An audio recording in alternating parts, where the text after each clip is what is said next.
An industry which happens to be one of the largest employers in the country, an industry that has been constantly and tremendously growing over the last decade or so. I'm talking about the Indian IT industry. Today on Education Dialogues, I have with me Mr. R. Chandrashekhar, President Nasscom. Sir, thank you so much for talking to us. I'll begin by asking you, how would you say the IT industry has grown over the last decade or so?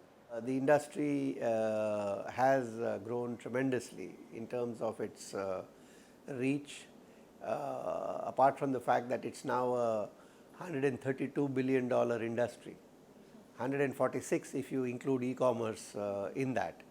So $132 billion industry, $14 billion in e-commerce, and out of the 132 billion, more than 99 billion is actually export.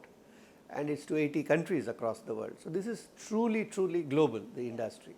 To what extent is the Indian IT industry ready for a digital revolution, and what are the kind of gaps that need to be filled in this sector? It's not easy, much less automatic, for people to be prepared for that change, or to really be ready with everything that is needed to manage that change. But this industry has a very, very important role in that change, which is that in some senses it is the it is actually the agent of that change. So in a lot of cases, if you want to actually drive this change, then you have to know enough about the technologies, and you also need to know a little bit about that domain. The second thing is that in a transition like this, you also need to be able to communicate, because preparing people for that change and understanding how they would like to change, and understanding in what manner they could most benefit from that change.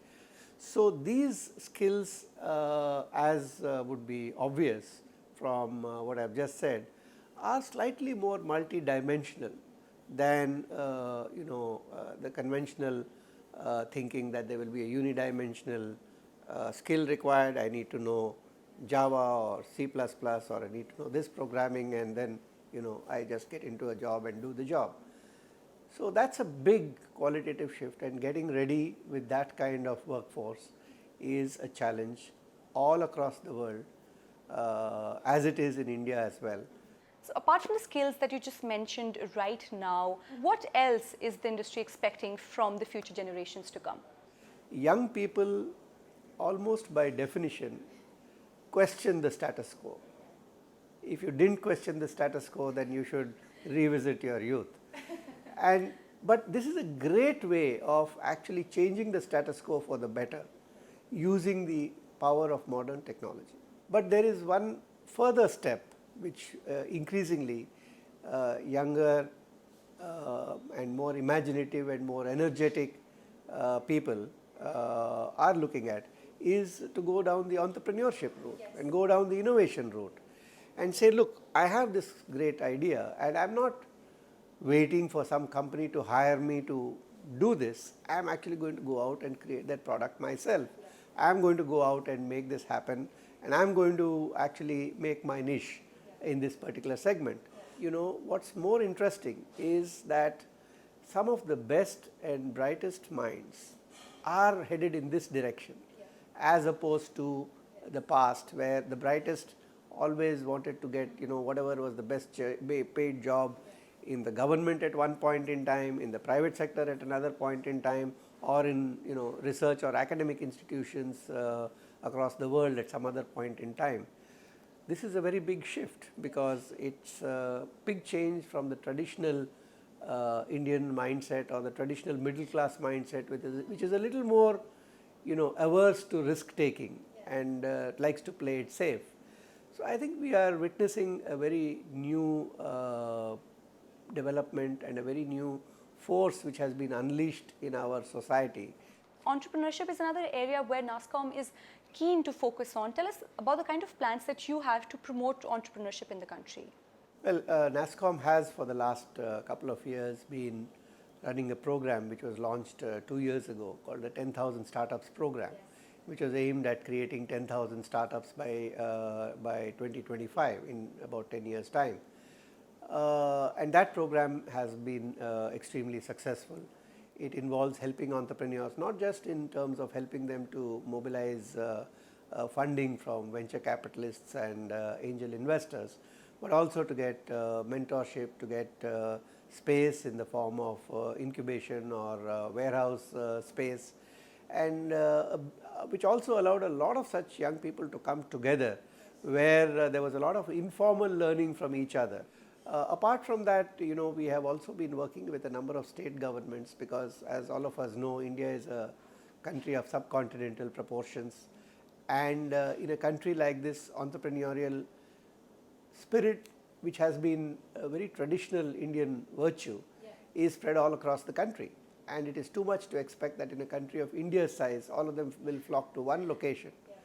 So over a period of time, it is our effort to spread and replicate some of these facilities, so that entrepreneurship can find an outlet closer home, where people have the comfort of being close to their home, but also have all the support that I just talked about. So India is on the road ahead to becoming one of the youngest nations in the world, and keeping in mind the N number of jobs the IT industry is giving to all of these youngsters, and also taking into account the engineers, the number of engineers graduating every year, and IT being their first preference for jobs, what do you think? Will there be enough room for everyone in years to come? I think there are two ways of looking at this. One is in terms of, how many jobs does the industry provide, and that's a significant number. For example, last year the industry provided more than 200,000 jobs to people in the country. But it can be argued that 250,000 or 200,000 is a big number, but in a country with 1.2 billion people, that's still a very small number. So the more important question is not what is the direct employment which it can create, but what is the indirect employment which it generates. If you look at the IT sector, there are researched statistics which show that there is indirect employment of 3:1 or 4:1 for every one direct employment that is created. This is in the form of construction industry, or in the real estate sector, or in the entertainment sector, or in the sort of catering and restaurants and all that kind of stuff. But there is yet another impact, which is perhaps even more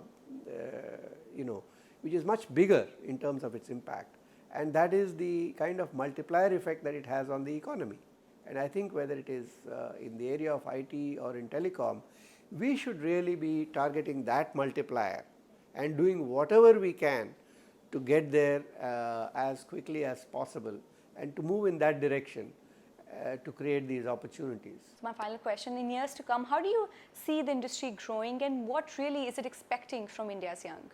I think that as the industry today continues its march globally, and as the Indian IT industry continues to be recognized as a major engine of the digital world across the entire globe, and as the country continues to become younger and younger relative to other countries, it's very important for us to fully appreciate the significance of the role that we are playing globally. It's a tremendous range of opportunities which are there. There are huge challenges also in the process, which I think I should not try to present just a very rosy picture. There are challenges, but I do think that as a country we have the ability to overcome those challenges, and we have the resource pool, at least in terms of raw talent, to actually do what is required. Thank you so much, sir. Thank you so much for speaking to us.